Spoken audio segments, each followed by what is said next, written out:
Ano ba ang naka-turn on at turn off sa isang babae?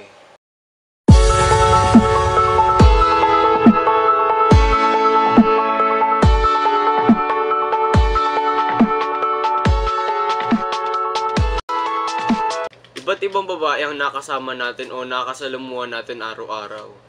Pero kung lonely ka sa buhay, maaring nanay o ate mo lang ang nakausap mo. Hindi lang itsura ang basehan kung swak ba siya sa taste natin. May tinatawag din tayong turn on at turn off. Nakaka-turn on yung babaeng simple lang at walang kaarte-arte. Nakaka-turn on din yung babaeng marunong maglaro ng Dota, League of Legends o kung ano-anong video games. Pero nakaka-turn off yung babaeng halata mong nagpapanggap na marunong.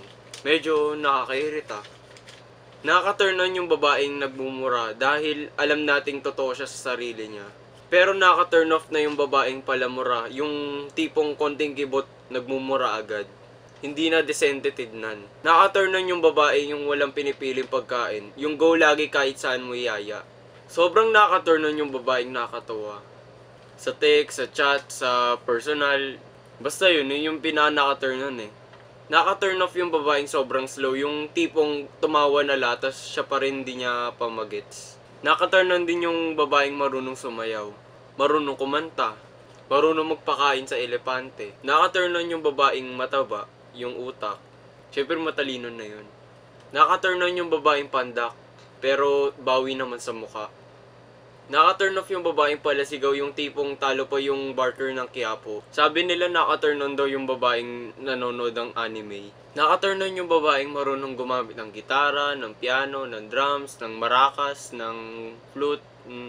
Naka-turn off yung babaeng malakas mga sartas pag ikaw na nag-asar sa kanya, todo tampo na. Naka-turn on yung babaeng mahilig sa chicken nuggets. At naka-turn on yung babaeng iingatan ka, mamahalin ka, alagaan ka.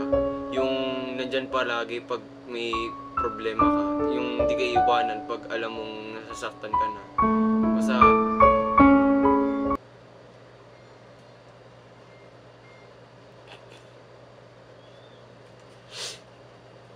at syempre, mas naka-turn on yung babaeng nanonood nito.